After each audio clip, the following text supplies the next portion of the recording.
तो सबसे पहले राधे राधे साथियों, और ये हमारी वीकली करंट अफेयर्स की क्लास है। इसमें हम 24 अगस्त से लेकर के 31 अगस्त तक के जो भी इंपॉर्टेंट करंट अफेयर्स के प्रश्न है वो सारे हम यहाँ पे कवर कर लेंगे। बाकी वीडियो अभी मैं तैयार कर रहा हूँ, सारे इंपॉर्टेंट क्वेश्चन तो मैं आपको यहाँ पे करा दूंगा। इसके बाद इसकी क्विज भी आप लगा सकते हैं अपनी क्रिक एग्जाम एप्लीकेशन पे। इसकी क्विज भी बना करके तैयार कर दी गई है ताकि आप आराम से प्रैक्टिस करें। तो अभी तो सारे इंपॉर्टेंट क्वेश्चन लीजिए, हम स्टार्ट करते बिना टाइम वेस्ट करें। देखो, ये इंपॉर्टेंट प्रश्न रहेगा कि अभी नासा ने किसके सहयोग से सौर तूफानों की भविष्यवाणी के लिए एक एआई मॉडल को लॉन्च किया, उसका नाम सूर्य है। तो सही उत्तर हो जाएगा आईबीएम।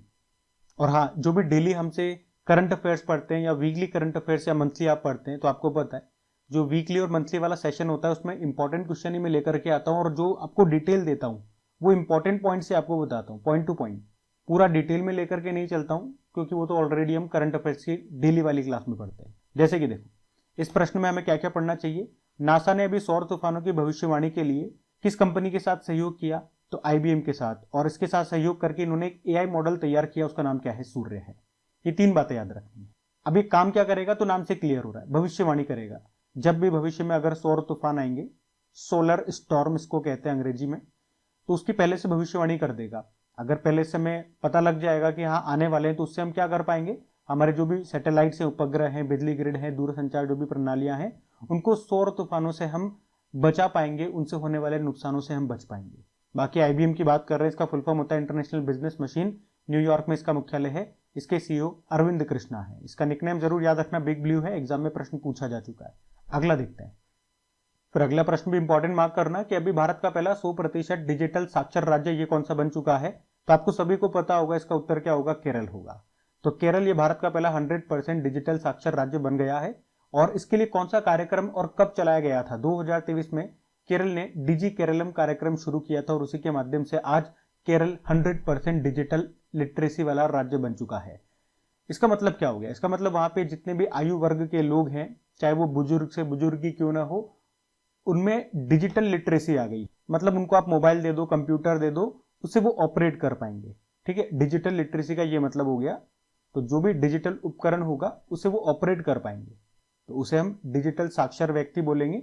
और ऐसा पूरे राज्य में हो चुका है, इसलिए हमने कहा 100% डिजिटल साक्षर राज्य। ये जरूर याद रखना कौन सा कार्यक्रम है इसके लिए, डिजी केरलम कार्यक्रम। ये तीन प्रश्न स्टैटिक रहेंगे, इंपॉर्टेंट है इसलिए बता रहा हूं कि भारत का पहला ई साक्षर जिला ये मल्लपुरम केरल का था, और डिजिटल साक्षर पंचायत ये पुल्लमपारा पंचायत ये भी केरल की थी। और ये भी याद रखना पूर्ण कार्यात्मक साक्षर राज्य अभी बना था कौन सा, मिजोरम।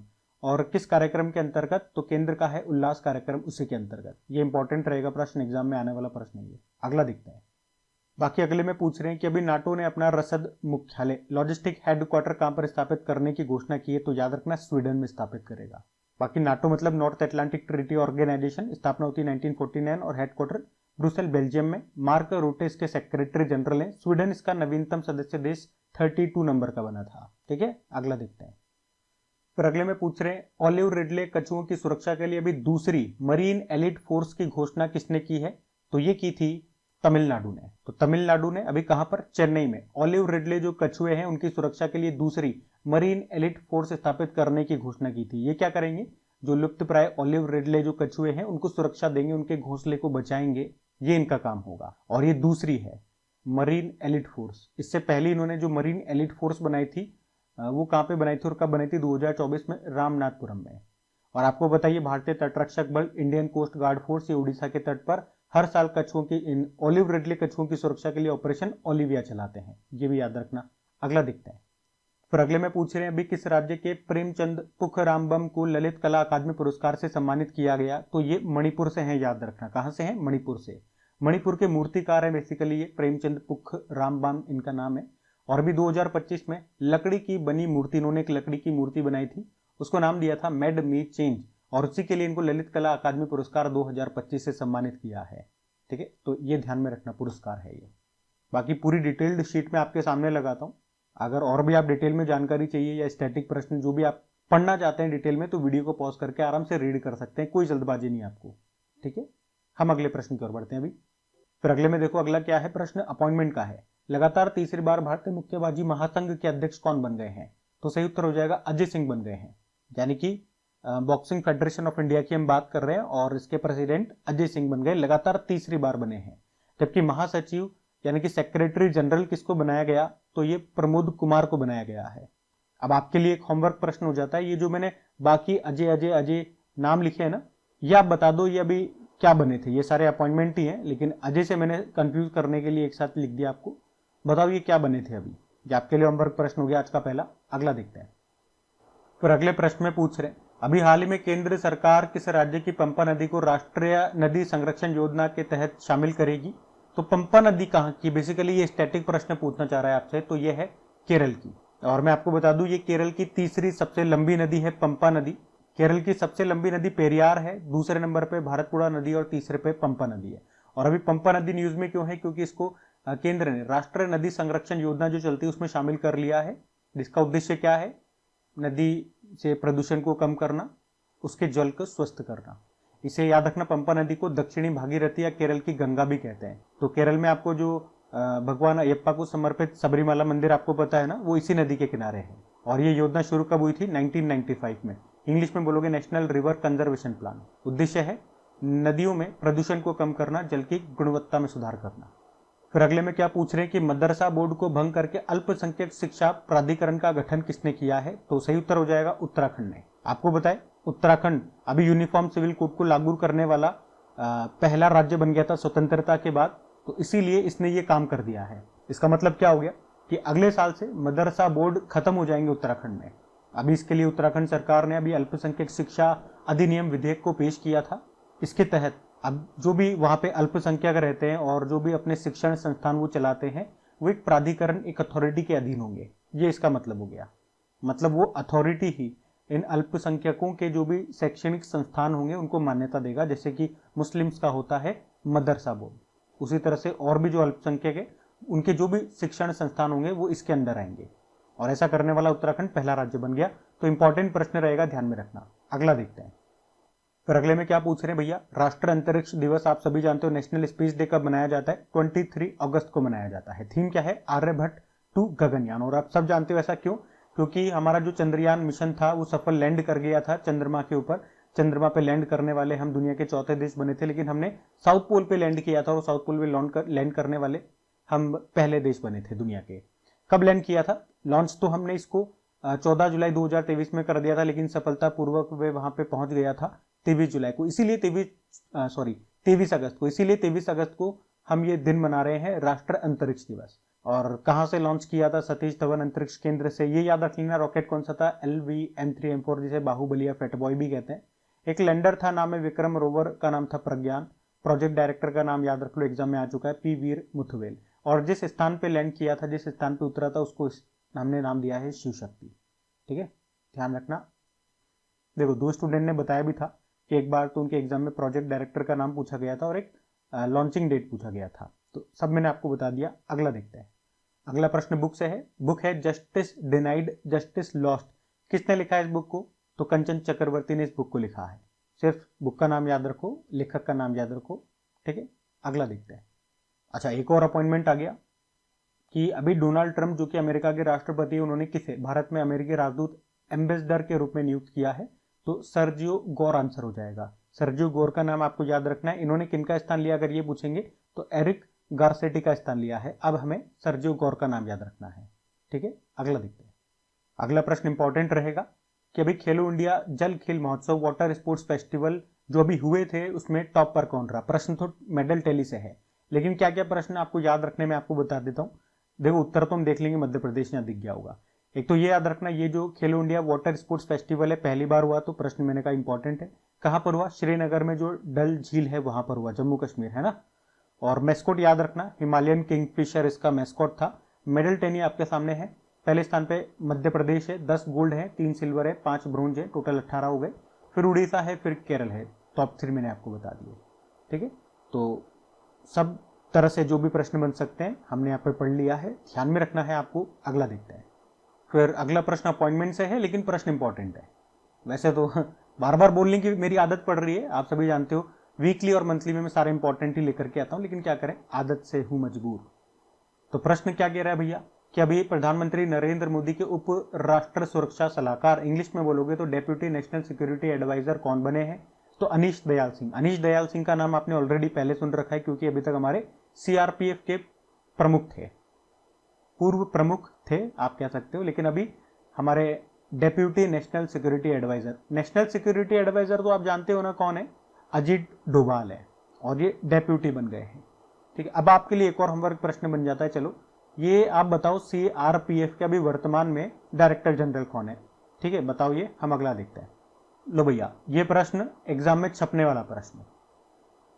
डूरंड कप 2025 किसने जीत लिया है? तो आप सबको पता है, north east United football club ने जीत लिया है। अब क्या क्या इंपॉर्टेंट बातें याद रखनी है डूरंड कप? पहले तो ये याद रख लो, स्टैटिक सिंपल सा यही बन जाएगा, इसका संबंध किससे है? तो फुटबॉल से इसका संबंध है। और 2025 में कौन सा एडिशन हुआ? 134 नंबर का हुआ। फाइनल खेला गया विवेकानंद युवा भारतीय क्रीड़ांगन कोलकाता में, और इसको जीत लिया north east United football club में। दूसरी बार इसको जीता है इन्होंने। हराया किसको है? हराने वाले का नाम भी याद रखो, उपविजेता भी, रनर अप भी पूछते हैं, तो डायमंड हार्बर फुटबॉल क्लब को जीत लिया है। एक स्टार पॉइंट डाल लेना, याद रख लेना, ये जो north east United football club है इसको हाईलैंडर्स के नाम से भी जानते हैं। क्या पता एग्जाम में ये ना दे करके ये नाम दे दे, तो इसको थोड़ा सा हाईलाइट कर लेना, हाईलैंडर्स भी इसको कहते हैं। थोड़ा सा 2-3 पॉइंट में आपको और बताना चाहूंगा। ये डूरंड कप वगैरह स्टैटिक है, ये सब आप देख लेना। मैं जो पॉइंट बताना चाह रहा हूँ वो ये है, इस बार ये 5 राज्यों में हुआ है, पश्चिम बंगाल, झारखंड, असम, मेघालय और मणिपुर में। और ये पहली बार है जब डूरंड कप भारत के 5 राज्यों में आयोजित किया गया, तो ये प्रश्न इंपॉर्टेंट रह सकता है। और पहली बार इंडोनेशियाई सेना ने इस टूर्नामेंट में हिस्सा लिया। बाकी डूरंड कप से सारा स्टैटिक मैंने यहाँ पे इतिहास लिख दिया है, आप वीडियो को पॉज करके रीड कर सकते हैं। ये हमारी एक तरह से रिवीजन क्लास है, तो यहाँ पे स्टैटिक नहीं बताऊंगा, केवल करंट अफेयर्स का रिवीजन करा रहा हूँ मैं आपको। ठीक है, मैंने पहले बोल दिया है, लेकिन बहुत से स्टूडेंट्स हैं जिनको एक बार में नहीं समझ में आएगा, तो बीच बीच में मुझे 2-3 बार बोलना पड़ता है एक ही बात को, नहीं तो फिर वो कमेंट करके लिखते हैं। बाकी चलो अगला देखते हैं। अगला क्या है कि अभी किस भारतीय क्रिकेटर ने अभी सभी फॉर्मेट से संन्यास ले लिया है? तो आंसर हो जाएगा चेतेश्वर पुजारा। तो चेतेश्वर पुजारा का नाम आप याद रखना, और अभी इन्होंने क्रिकेट के सभी फॉर्मेट से संन्यास ले लिया है। अच्छा, हो सकता है पीछे थोड़ी सी आपको नॉइस आ रही हो, आवाज़ आ रही हो, एक्चुअली में बारिश हो रही है और मैं खिड़की के पास बैठा हुआ हूँ, तो उस कारण से मेरे को तो आवाज़ आ रही है, मुझे नहीं पता ये आवाज़ रिकॉर्ड हो रही है नहीं हो रही है, लेकिन अगर आए तो समझ जाना कि बारिश हो रही है। अगला देखते हैं। फिर अगले में पूछ रहे हैं अभी इंद्रनील भट्टाचार्य को एमपीसी मॉनेटरी पॉलिसी कमेटी का भी नया सदस्य बनाया गया है। एमपीसी में टोटल सदस्य कितने होते हैं? तो आप सबको पता है 6 सदस्य होते हैं। तो इंद्रनील भट्टाचार्य का नाम याद रख लो मेरे भाई, मॉनेटरी पॉलिसी कमेटी के अध्यक्ष बन गए हैं। सॉरी, मॉनेटरी पॉलिसी कमेटी के सदस्य बने हैं, अध्यक्ष नहीं बने, सदस्य, मेंबर बने हैं, क्योंकि मॉनेटरी पॉलिसी कमेटी के अध्यक्ष तो आरबीआई के गवर्नर होते हैं। और आप मुझे बताओ वर्तमान में आरबीआई गवर्नर कौन है? और इन्होंने किनका स्थान लिया? राजीव रंजन का स्थान लिया। एक्चुअली में कुछ समय पहले हमने पढ़ा था, यानी कि मार्च में, इंद्रनील भट्टाचार्य ये आरबीआई के एग्जीक्यूटिव डायरेक्टर बने थे। और मॉनेटरी पॉलिसी कमेटी के बारे में आपको पता है, इन्फ्लेशन को कंट्रोल करने के लिए ये कमेटी बनाई गई थी। किसकी सिफारिश पे? उर्जित पटेल कमेटी की सिफारिश पे। और हर 2 महीने में इसकी बैठक होती है, और इस समिति में 6 मेंबर होते हैं, जिसमें से 3 आरबीआई के, 3 सरकार की तरफ से होते हैं। आरबीआई की तरफ से एक गवर्नर, एक डेप्यूटी गवर्नर और एक एग्जीक्यूटिव डायरेक्टर। तो एग्जीक्यूटिव डायरेक्टर ये बने थे, तो एमपीसी के तो मेंबर ये होने ही हैं। और उर्जित पटेल कमेटी जरूर याद रखना, इन्हीं की सिफारिश पे ये एमपीसी बनती है। अच्छा, उर्जित पटेल से कुछ याद आ रहा है? अभी इनसे एक संबंधित इंपॉर्टेंट अपॉइंटमेंट हमने देखा था, चलो बताओ, वो मैं आपको आगे कराऊंगा वैसे, लेकिन आप बताओ आपको याद आ रहा है नहीं आ रहा, देखते हैं, आप बताओ, हम अगला देखते हैं। अगला भी इंपॉर्टेंट अपॉइंटमेंट है। फसाई के सीईओ अभी कौन बन गए हैं? तो नाम याद रखना, रजित पुन्हानी, ये फसाई के सीईओ बन गए हैं। इन्होंने किनका स्थान लिया? गंजी कमलावी राव का स्थान लिया। फसाई मतलब food safety and standard authority of India, जिसका मुख्यालय नई दिल्ली में मिलेगा, 2008 में स्थापना होती है। और चेयरमैन पुण्य सलीला श्रीवास्तव है और सीईओ रजित पुन्हानी बन गए हैं। अच्छा, एक बार एग्जाम में ये प्रश्न आ चुका है मेरे भाई कि किस मंत्रालय के अंतर्गत ये आता है? तो हेल्थ मिनिस्टर के अंतर्गत आता है, याद रखना। अगला देखते हैं कि भारत, इसको अभी एशिया प्रशांत प्रसारण विकास संस्थान का अध्यक्ष चुन लिया गया है। पूछ रहे हैं इसका मुख्यालय कहाँ पर है? तो सही उत्तर हो जाएगा, मुख्यालय इसका मिलेगा आपको मलेशिया में। यहाँ पे हम बात कर रहे हैं, इंग्लिश में देखो, Asia Pacific institute broadcasting development. और अभी इसकी 23वीं बैठक हुई। बैठक कहाँ पर हुई है? थाईलैंड में हुई है, फुकेट थाईलैंड में हुई है, याद रखना। और वैसे इसका मुख्यालय कहाँ पे मिलेगा आपको? कुआलालंपुर मलेशिया में मिलेगा। और भारत, आप कह सकते हो, लगातार दूसरी बार इसका अध्यक्ष भारत को चुना गया है। और इसकी जो अभी बैठक हुई थी ना, उसकी थीम भी थी जनता, शांति और समृद्धि के लिए मीडिया। और इस संस्थान का वैसे उद्देश्य क्या है? एशिया प्रशांत क्षेत्र में इलेक्ट्रॉनिक मीडिया वातावरण को बढ़ावा देना। ठीक है, तो ध्यान रखना, अच्छा प्रश्न है, इसलिए मैंने थोड़ा सा डिटेल ले लिया। अगला देखते हैं। अगले में पूछ रहे हैं, अभी एक अभ्यास हुआ था, समन्वय शक्ति अभ्यास, ये कहाँ पर हुआ? तो इसका उत्तर वैसे दो होंगे, असम में भी हुआ, मणिपुर में भी हुआ। शुरुआत इसकी असम में हुई, फिर उसके बाद मणिपुर में भी इसका आयोजन हुआ। तो ऑप्शन में हो सकता है वो दो दो राज्य देकर के आपसे पूछ ले, अगर ये पूछेगा तो असम और मणिपुर आंसर होगा। तो इसमें भारतीय सेना ने इसका आयोजन किया। उद्देश्य था सुरक्षा बलों, सरकारी विभागों और नागरिकों के बीच तालमेल बढ़ाना। ठीक है, समन्वय शक्ति अभ्यास है। अगला देखते हैं। अगला प्रश्न अपॉइंटमेंट का है, लेकिन इंपॉर्टेंट है कि अभी न्यू डेवलपमेंट बैंक में अभी वाइस प्रेसिडेंट कौन बने हैं? तो न्यू डेवलपमेंट बैंक में वाइस प्रेसिडेंट बन गए हैं कौन? राजीव रंजन। अभी राजीव रंजन के बारे में मैंने पीछे आपको बताया था ना कि इनकी जगह पे इंद्रनील भट्टाचार्य उनका नाम है, वो अभी आरबीआई के एग्जीक्यूटिव डायरेक्टर बने थे और उनको अभी मॉनेटरी पॉलिसी कमेटी का मेंबर बनाया गया। तो ये वही राजीव रंजन है, लेकिन अभी इनको न्यू डेवलपमेंट बैंक में वाइस प्रेसिडेंट बना दिया गया, ये ध्यान में रखना। बाकी न्यू डेवलपमेंट बैंक याद रखना, इसका मुख्यालय शंघाई चाइना में मिलेगा और अध्यक्ष है दिल्मा रूसेफ, जो कि ब्राजील से हैं। और इसका नवीनतम सदस्य देशों में बात करें तो उज्बेकिस्तान बना था और कोलंबिया बना था, ये दो देश अभी शामिल हुए थे। तो ये स्टैटिक भी ध्यान में रखना। अगला देखते हैं। फिर अगले में पूछ रहे हैं अभी अखिल भारतीय स्पीकर सम्मेलन का आयोजन भैया ये कहाँ पर हुआ? All India speakers conference. तो इसका सही उत्तर हो जाएगा नई दिल्ली में हुआ, और इसकी अध्यक्षता की थी हमारे जो गृह मंत्री अमित शाह ने। और इसका आयोजन हुआ क्यों? तो यहाँ से एक स्टैटिक प्रश्न भी आपको मिल जाएगा कि विट्ठल भाई पटेल, जो कि सरदार वल्लभ भाई पटेल जी के बड़े भाई थे, वे केंद्रीय विधानसभा के पहले भारतीय निर्वाचित अध्यक्ष थे। और अभी इसकी 100वीं वर्षगांठ पूरे होने के उपलक्ष्य में इस सम्मेलन का आयोजन किया गया। तो सम्मेलन क्यों हुआ उसका तो उत्तर आपको मिल गया, लेकिन ये एक स्टैटिक प्रश्न आपको मिल जाता है, केंद्रीय विधानसभा के पहले भारतीय निर्वाचित अध्यक्ष कौन थे? विट्ठल भाई पटेल थे। ठीक है, ध्यान रखना। अगला देखते हैं। अगला प्रश्न अच्छा है, यहाँ से एक स्टैटिक जानकारी आपको मिलेगी। क्षेत्रफल विस्तार के बाद भारत का दूसरा सबसे बड़ा अभी टाइगर रिजर्व कौन सा बन गया? तो इसका सही उत्तर आप सबको पता है, सुंदरबन टाइगर रिजर्व, जो कहाँ पर है? पश्चिम बंगाल में है। और एक्चुअली में ऐसा हुआ क्यों? इसमें इतना क्षेत्र अभी एक्स्ट्रा जोड़ा गया है। तो अब इसका टोटल एरिया कितना हो गया? इतना हो गया, 3629.57 किलोमीटर स्क्वायर इसका अब एरिया हो गया। और इसी के साथ क्षेत्रफल की दृष्टि से ये सुंदरबन टाइगर रिजर्व भारत का दूसरा सबसे बड़ा टाइगर रिजर्व बन चुका है, ये पश्चिम बंगाल में है। अब स्टैटिक क्या बन सकता है कि भारत का सबसे बड़ा टाइगर रिजर्व कौन सा है? क्षेत्रफल एरिया वाइज पूछ रहे हैं। तो आंध्र प्रदेश का जो नागार्जुन सागर श्रीशैलम टाइगर रिजर्व है वो है पहले स्थान पे, अब दूसरे स्थान पे ये आ गया। तो स्टैटिक दो तरह से बन सकते हैं, तो ये मैंने आपको बताया, एक यही पूछ लेगा डायरेक्ट भैया नागार्जुन श्रीशैलम टाइगर रिजर्व कहाँ पर है या सुंदरबन टाइगर रिजर्व। तो सब तरह से तैयार रहना। अगला देखते हैं। और हाँ, अगला बढ़े उससे पहले एक और होमवर्क प्रश्न, ये तीसरा आज का होमवर्क प्रश्न है आपका। अभी जो लेटेस्ट 58 नंबर का हमारा टाइगर रिजर्व है वो कौन सा बना था और कहाँ पर है वो, ये आपको बताना है। अभी देखते हैं आगे। अगले में पूछ रहे हैं कि भैया अभी अंतरराष्ट्रीय बिग कैट अलायंस में आधिकारिक तौर पर ऑफिशियली कौन शामिल हो गया है, कौन सा देश? तो आंसर हो जाएगा नेपाल। और अगर इंटरनेशनल बिग कैट अलायंस की बात करें तो इसे प्रधानमंत्री नरेंद्र मोदी ने अप्रैल 2023 में कहां पर? मैसूर कर्नाटक में प्रोजेक्ट टाइगर की 50वीं एनिवर्सरी पर लॉन्च किया था, जिसका उद्देश्य है दुनिया के 7 बड़े बिग कैट्स का कंजर्वेशन करना, उन्हें संरक्षण प्रदान करना। वो 7 बड़े बिग कैट्स हैं tiger, lion, leopard, snow leopard, puma, jaguar, cheetah. और याद रखना इसका मुख्यालय भारत में स्थापित होगा। और अभी इसमें नवीनतम सदस्य बन गया है नेपाल। ठीक है, अगला देखते हैं।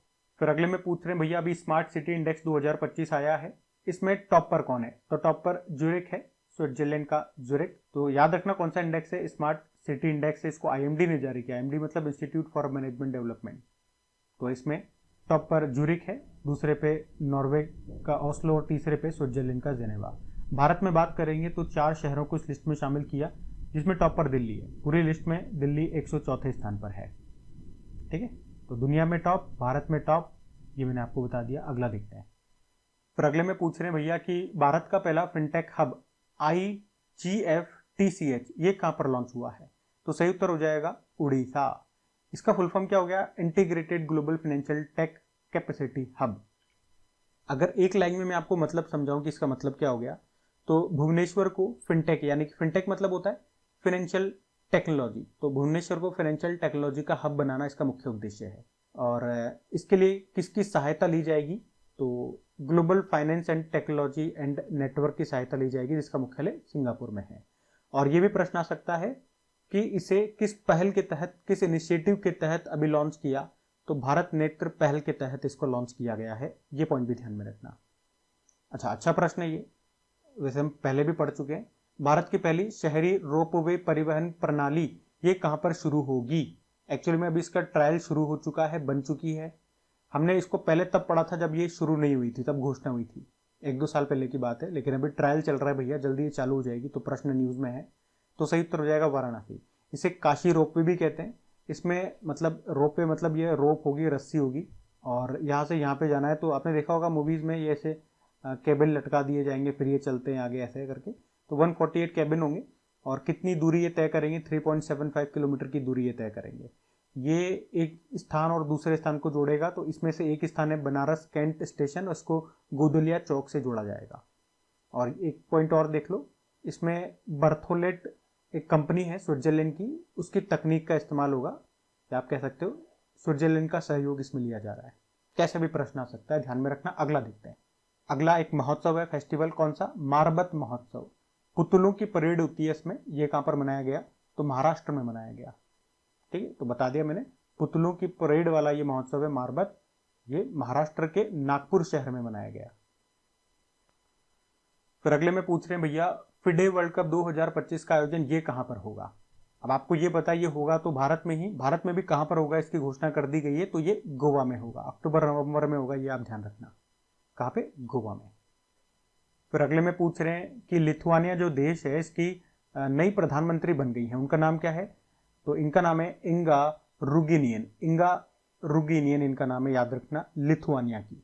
एक बार लिथुआनिया स्टैटिक में आपको बता देता हूं, यूरोपियन कंट्री है, कैपिटल विल्नियस होती है, करेंसी यूरो हो गई है। ठीक है, अगला देखते हैं।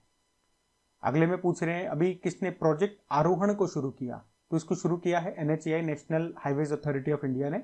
और उद्देश्य क्या है? टोल कर्मचारियों के बच्चों के लिए है ये, उनको इसके तहत अच्छी शिक्षा दी जाएगी। मतलब जो टोल कर्मचारी होते हैं, गरीब होते हैं, आर्थिक रूप से कमजोर होते हैं, अपने बच्चों को पढ़ा नहीं सकते, तो उनके लिए है, उनके बच्चों को इसमें फाइनेंशियल हेल्प की जाएगी, ताकि उनको एक गुणवत्तापूर्ण क्वालिटी एजुकेशन मिल सके। और NHAI की बात करें, इसका मुख्यालय नई दिल्ली में है, इसके अध्यक्ष हैं संतोष कुमार यादव, याद रखना।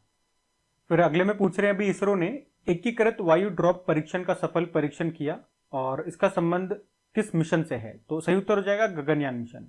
तो इस परीक्षण को नाम दिया IADT-1। IADT-1 का मतलब हो गया इंटीग्रेटेड एयर ड्रॉप टेस्ट। आपको पता है गगनयान मिशन में हम करेंगे क्या? इंसानों को मतलब इंसानों को, जो भी हमारे जो अंतरिक्ष यात्री हैं, एस्ट्रोनॉट से, उनको अंतरिक्ष में भेजेंगे, स्पेस में भेजेंगे। यही इस मिशन का उद्देश्य है। अब वो स्पेस में, ये मान लो ये पृथ्वी है, ये स्पेस में तो चले गए इस मिशन के थ्रू, लेकिन वापस उनको नीचे भी तो लाना है। तो नीचे लाने के लिए हम एक जो क्रू कैप्सूल है उसका इस्तेमाल करेंगे, उसमें ये बैठेंगे और ये कैप्सूल नीचे आ जाएगा। लेकिन ये कैप्सूल बहुत स्पीड से नीचे आएगा, अगर इसकी स्पीड को कम नहीं किया गया तो नीचे आके फूट जाएगा। तो उसी की अभी टेस्टिंग की गई है कि इस क्रू कैप्सूल को धीरे धीरे सॉफ्ट लैंडिंग कैसे कराई जाए। तो अभी इसके पैराशूट यहाँ पे खोले गए और ये फिर धीरे धीरे नीचे आया। ये यहाँ पे टेस्टिंग हुई है। कहाँ पर हुई है? श्रीहरिकोटा, आंध्र प्रदेश में। आप कहोगे इसको ऊपर कैसे लेकर के गए अभी टेस्टिंग के दौरान? तो हमारा जो चिनूक हेलीकॉप्टर है वो इस क्रू कैप्सूल को ऊपर लेकर के गया, ऊपर से फिर नीचे छोड़ दिया, और फिर पैराशूट वगैरह इसमें खुल गए और ये धीरे धीरे नीचे लैंड किया। इस तरह की ये टेस्टिंग हुई है। ठीक है, ध्यान रखना। अगला देखते हैं। अगले में पूछ रहे हैं अभी दुनिया का पहला AI संचालित अभी ये RYT राइट बैंक अभी किसने लॉन्च किया? तो सीधा सा याद रखो, मलेशिया ने लॉन्च किया है। मलेशियाई लोगों के लिए इसको लॉन्च किया गया है, और ये मलेशिया में जो भी भाषाएं चलती है उनको ये समझ सकता है, उस भाषा में ये बात कर सकता है, ताकि मलेशियाई अपनी भाषा में ही आसानी से बैंकिंग कर सकें। AI पावर्ड है, AI के द्वारा संचालित है ये। तो कहां पर? मलेशिया में। मलेशिया की कैपिटल कुआलालंपुर होती है, और मलेशियाई रिंगिट करेंसी है। अगले में पूछ रहे हैं भाई INS उदयगिरी, INS हिमगिरी को अभी भारतीय नौसेना में शामिल किया गया है। कहां से या कहां शामिल किया गया? तो आंसर होगा विशाखापट्टनम में। और प्रोजेक्ट 17A के तहत ये 2 स्टील गाइडेड मिसाइल फ्रिगेट है। स्टील मतलब जो दुश्मन की पकड़ में ना आए और जिसे हम गाइड कर सके, मिसाइल इसमें लगी, फ्रिगेट मतलब छोटे जहाज। और ये दो हैं अभी, INS उदयगिरी, INS हिमगिरी। इसको कहाँ से नौसेना में शामिल किया गया? विशाखापट्टनम आंसर होगा। और ये पहली बार भी है जब दो अलग अलग भारतीय शिपयार्डों से ही इन दो जहाजों को एक साथ कमीशन किया गया हो। इनके निर्माण जरूर देख लेना। INS उदयगिरी को बनाया है Mazagon dock ship builder Mumbai ने, और INS हिमगिरी को garden reach ship builder Kolkata ने बनाया। ठीक है, अगला देखते हैं। अच्छा, इसमें जो पहला वाला जहाज था वो भी विशाखापट्टनम से ही कमीशन किया गया था, उसका नाम था INS नीलगिरी। तो इन सभी को नीलगिरी श्रेणी के जहाज भी कहते हैं। ठीक है, अगला देखते हैं। अगले में पूछ रहे हैं अभी, पहला त्रिसेवा सेमिनार रण संवाद 2025 कहां पे हुआ? पहली बार हुआ है, तो एक बार देख लेना चाहिए। मध्य प्रदेश इसका आंसर हो जाएगा। मध्य प्रदेश के महू में जो आर्मी वॉर कॉलेज है वहां पे ही अपनी तरह का पहला त्रिसेवा सेमिनार जिसका नाम है रण संवाद, इसका आयोजन हुआ। फिर अगले में क्या पूछ रहे हैं कि भारतीय विज्ञापन एजेंसी संघ ने अपना अभी अध्यक्ष किसको बनाया है? तो आंसर होगा श्रीनिवासन स्वामी को। तो इंग्लिश में बोलोगे तो association of Indian advertising agency, और इसी ने अभी श्रीनिवासन स्वामी को एक बार फिर से अध्यक्ष बना दिया, यानी कि पुनः अध्यक्ष के रूप में निर्वाचित किया। पहले भी अध्यक्ष यही थे, फिर से ये बन गए हैं। तो ये है क्या? ये देश में एडवर्टाइजिंग एजेंसियों की एक सर्वोच्च संस्था है। ठीक है, ध्यान रखना। अगला देखते हैं। फिर अगले में पूछ रहे हैं भी 68 नंबर का 68वां राष्ट्रमंडल संसदीय सम्मेलन का आयोजन ये कहां पर किया जाएगा? तो ये होगा बारबाडोस में।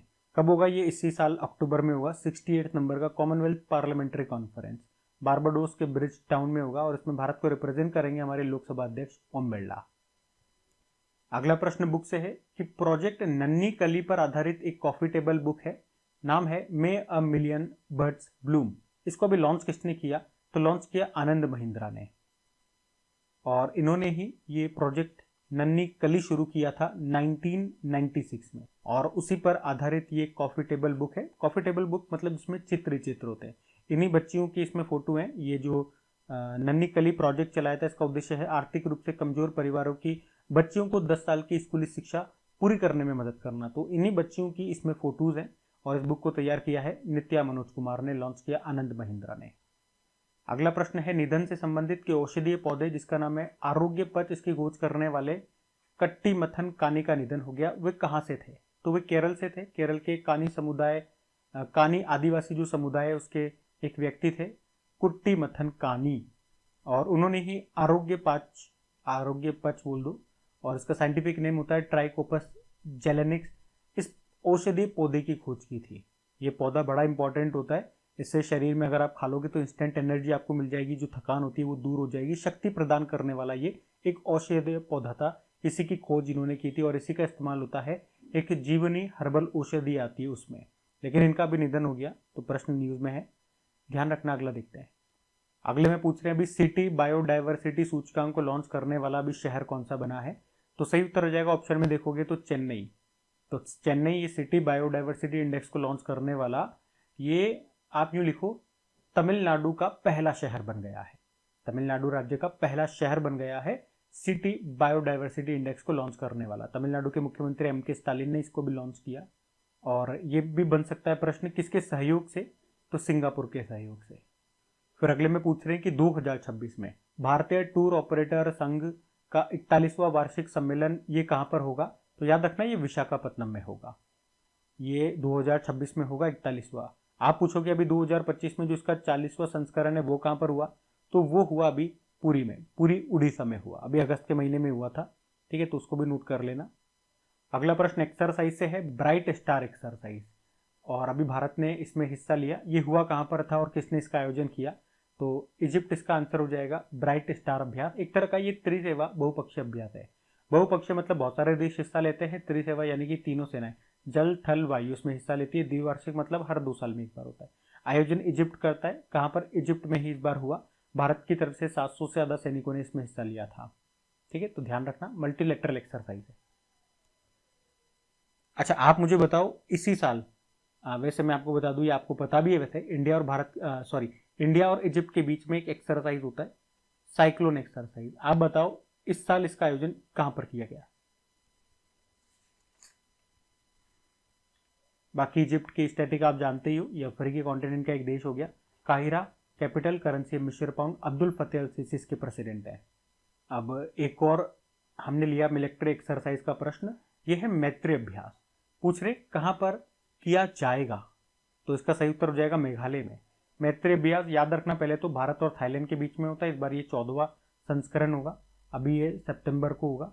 और कहाँ पर, मेघालय के उमरोई में। ठीक है, तो जो प्रश्न बन सकते मैंने आपको बता दिए, ध्यान रखना। शुरू हुआ था 2006 में, पिछली बार थाईलैंड में हुआ था।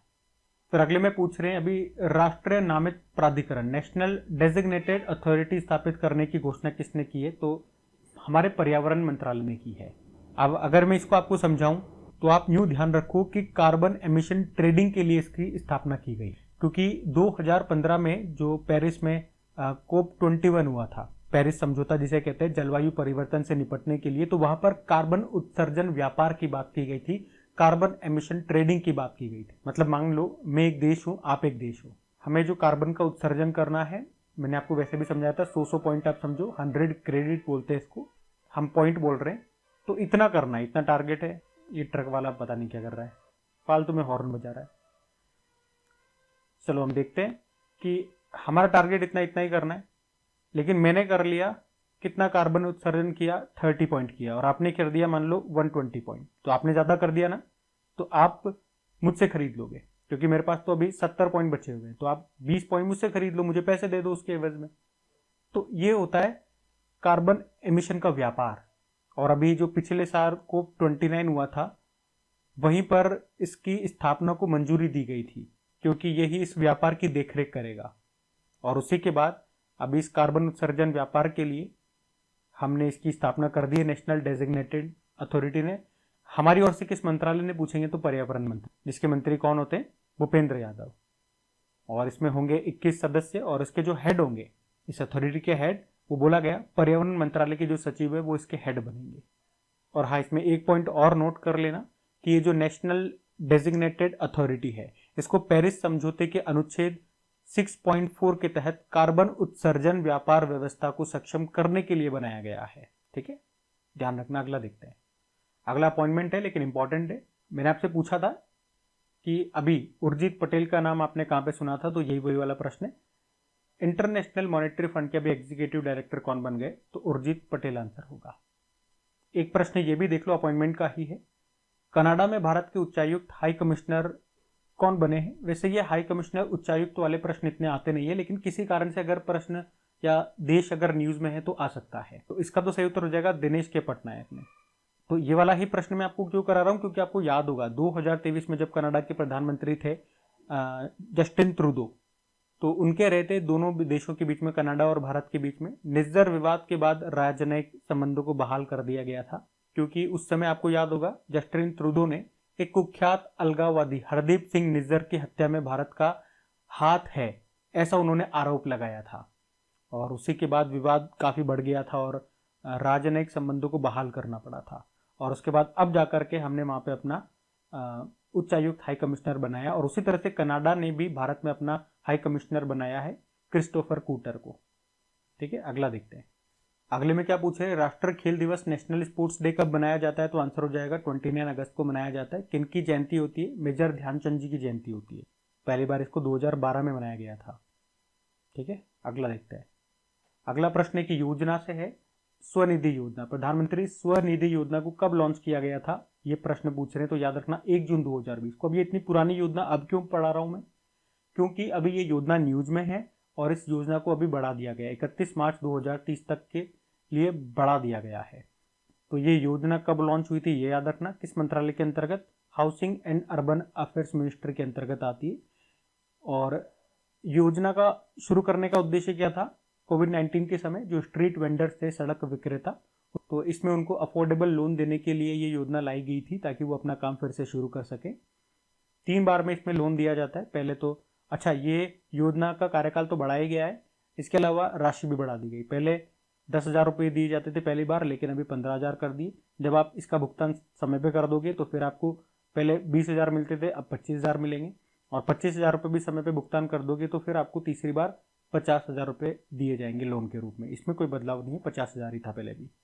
और समय पे या उससे पहले आप पैसे जमा कर दोगे तो सब्सिडी में मिलेगी आपको 7% की। तो ये योजना याद रखना। अगला देखते हैं।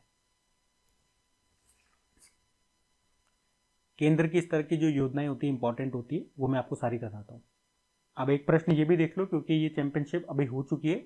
वर्ल्ड यूथ आर्चरी चैंपियनशिप 2025 में भारत ने टोटल कितने मेडल जीते? तो 8 जीते हैं। एक ये ध्यान रखेंगे, ये हुई कहाँ पे थी, कौन सा एडिशन था? वर्ल्ड यूथ आर्चरी चैंपियनशिप अभी 19वां एडिशन हुआ था इसका, अगस्त में ही। कहाँ पर? विनिपेग कनाडा में हुआ था। भारत ने 8 मेडल जीते, 4 गोल्ड है, 2 सिल्वर, 2 ब्रॉन्ज, और इस तरह से मेडल टैली में भारत दूसरे स्थान पर है। टॉप पर साउथ कोरिया है, तीसरे पे अमेरिका है। ठीक है, ये ध्यान रखना। और वर्ल्ड आर्चरी इसका आयोजन करता है, जिसका मुख्यालय लुजेन स्विट्जरलैंड में है। प्रेसिडेंट है उगुर एडनर तुर्की से है। अगला देखते हैं। फिर अगले में फेस्टिवल वाला प्रश्न है कि ओणम फेस्टिवल ये कहाँ पर मनाया जाता है? तो ओणम मनाया जाता है भैया केरल में। और आप जानते हो ये एक तरह का फसल उत्सव है, हर साल मनाया जाता है, केरल में मनाते हैं। 10 दिनों तक ये चलता है, याद रखना। और इसमें पहले दिन को अथम और अंतिम दिन को थिरुवोनम कहा जाता है। केरल का है ओणम। ये प्रश्न एग्जाम में आ चुका है भैया, सीधा सीधा ध्यान रखना। अगला देखते हैं। अगले में डे है कि राष्ट्रीय लघु उद्योग दिवस, नेशनल स्मॉल इंडस्ट्री डे, ये मनाया कब जाता है? तो आंसर हो जाएगा 30 अगस्त। और इंडस्ट्री से याद रखना, एक एमएसएमई डे भी होता है, micro small medium enterprises day, ये 27 जून को होता है। ठीक है, दोनों याद रखना, दोनों मैंने आपको बता दिए। अगला देखते हैं। अगला प्रश्न फिर से फेस्टिवल आ गया। नुआखाई महोत्सव पूछ रहे हैं। ये एक तरह का वार्षिक फसल उत्सव होता है। पूछ रहे हैं कहाँ पे मनाया जाता है, कहाँ मनाया गया? अभी उड़ीसा में मनाया गया। तो याद रखेंगे, एक तो नुआखाई फेस्टिवल, ये एक तरह का कृषि उत्सव है जो कि उड़ीसा में मनाया। अगले में पूछ रहे हैं अभी नारी 2025 नाम से एक रिपोर्ट को किसने जारी किया? राष्ट्र महिला आयोग ने। इंग्लिश में आप बोलोगे तो ये इंग्लिश में गलत लिखा हुआ है, इंग्लिश में बोलोगे तो नेशनल कमीशन फॉर वुमेन ने इसको जारी किया है, जिसकी चेयरपर्सन कौन है? विजया रहाटकर। अभी उन्होंने इस रिपोर्ट को जारी किया और इस रिपोर्ट में बताया गया कि महिलाओं के लिए सबसे सेफ सिटी कौन सी है, सबसे कम सेफ सिटी कौन सी है। तो सबसे सेफ मुंबई को बताया, सबसे कम सेफ कोलकाता को बताया गया। बाकी राष्ट्रीय महिला आयोग से याद रखना, इसकी स्थापना होती है 1992 में, नई दिल्ली में मुख्यालय है। वर्तमान में अध्यक्ष विजया किशोर रहाटकर है और पहले अध्यक्ष जयंती पटनायक थे। अगला देखते हैं। अगला प्रश्न योजना वाला है। अंग्रेजी में बोलोगे मुख्यमंत्री chief minister women's employment scheme, Hindi में बोलोगे मुख्यमंत्री महिला रोजगार योजना। इसको शुरू किसने किया? बिहार ने। बिहार के मुख्यमंत्री नीतीश कुमार जी ने ही इसको शुरू किया है। क्या है इस योजना में? इसमें परिवार की हर परिवार की एक महिला को रोजगार शुरू करने के लिए 2 लाख रुपए तक की आर्थिक सहायता मिलेगी। और अभी सितंबर में पहले किस्त के रूप में 10,000 रुपये दे दिए जाएंगे। उसके बाद 6 महीने बाद ये देखेंगे, आकलन किया जाएगा कि बेहतर कौन काम कर पा रही है। तो बेहतर काम करने वाली महिलाओं को आगे रोजगार बढ़ाने के लिए 2 लाख रुपए तक की अतिरिक्त सहायता दी जाएगी। तो योजना का नाम याद रखना, मुख्यमंत्री महिला रोजगार योजना को बिहार ने शुरू किया है। ठीक है, अगला देखते हैं। अगले में सम्मेलन है, इंपॉर्टेंट है समिट, आसियान भारत युवा शिखर सम्मेलन, यानी कि आसियान इंडिया यूथ समिट। अभी इसका 5वां संस्करण हुआ, 5th एडिशन कहां पर हुआ? तो ये हुआ गोवा में। तो यहाँ पे हम बात कर रहे हैं आसियान इंडिया यूथ समिट की। इस बार इसका 5वां संस्करण हुआ, याद रखना कहां पर हुआ? गोवा में। थीम थी connecting the youth shaping our future. फिर अगले में पूछ रहे हैं कि एथलीटों के लिए भारत का पहला मोंडो ट्रैक ये कहां पर शुरू हुआ है? तो आंसर हो जाएगा नई दिल्ली में। अभी हमारे जो केंद्रीय खेल मंत्री हैं कौन? मनसुख मांडविया जी, उन्होंने ही राष्ट्रीय खेल दिवस के मौके पर अभी ये देश के पहले मोंडो ट्रैक का उद्घाटन किया था। कहां पर? जवाहरलाल नेहरू स्टेडियम नई दिल्ली। और याद रखना इसी ट्रैक पर अभी 26 सितंबर से लेकर 5 अक्टूबर तक वर्ल्ड पैरा एथलेटिक चैंपियनशिप का आयोजन भी होगा। और इस तरह से भारत ये दुनिया का 25वां देश बन गया है जिसके पास ये मोंडो ट्रैक है।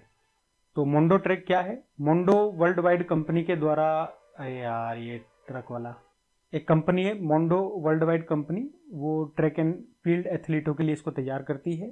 और ये जो ट्रैक है 2 परत वाले वल्कनाइज्ड रबड़ से बनाया जाता है, जो कि खिलाड़ियों को चोट से बचाने और बेहतर प्रदर्शन करने में मदद करता है। तो ये देश का पहला अभी मोंडो ट्रैक बना है, याद रखना दिल्ली में जवाहरलाल नेहरू स्टेडियम में, याद रखना। अगला देखते हैं। फिर अगले में पूछ रहे हैं अभी पहली बार दिल्ली के बाहर अनुसूचित जाति जनजाति संसदीय समिति का राष्ट्रीय सम्मेलन अभी ये कहां पर हुआ? तो इसका सही उत्तर हो जाएगा भुवनेश्वर में। तो प्रश्न इसीलिए इंपॉर्टेंट है क्योंकि पहली बार इसका आयोजन दिल्ली के बाहर हुआ। अनुसूचित जाति जनजाति संसदीय समिति का ये राष्ट्रीय सम्मेलन था, भुवनेश्वर उड़ीसा में हुआ। और इसका उद्घाटन किया हमारे लोकसभा अध्यक्ष ओम बिरला ने। पहली बार ये 1976 में हुआ था, दिल्ली में हुआ था। बाकी ये लीजिए, हमारी वीकली क्लास कंप्लीट होती है। वैसे तो वीक में 7 दिन होते हैं, लेकिन इसमें हमने 8 दिन कवर करे हैं, 24 से लेके 31 तारीख तक। तो पूरा महीना यहाँ पे कवर हो गया ये हमारा। अगस्त के स्टार्टिंग में मैंने 15 डेज वाला वीडियो दे दिया था और उसके बाद एक वीकली वाला दिया था 16 से लेके 23 तारीख तक का, और ये बचे हुए डेज आज हमने कंप्लीट कर लिए। तो कमेंट करके ज़रूर बताना सेशन आपको कैसा लगा। अच्छा लगा तो दोस्तों के साथ में इसको शेयर ज़रूर कीजिएगा वीडियो को। अगर तक आपने लाइक नहीं किया हो तो लाइक ज़रूर कर देना मेरे भाई। और क्विज आपको मिल ही जाती है आपकी क्रिक एग्जाम एप्लीकेशन पे, तो प्रैक्टिस करते रहिए। वीडियो को सपोर्ट करेंगे तो आगे भी इसी तरह से वीकली वीडियोस में बना। तो आज के लिए इतना ही रखते हैं। राधे राधे।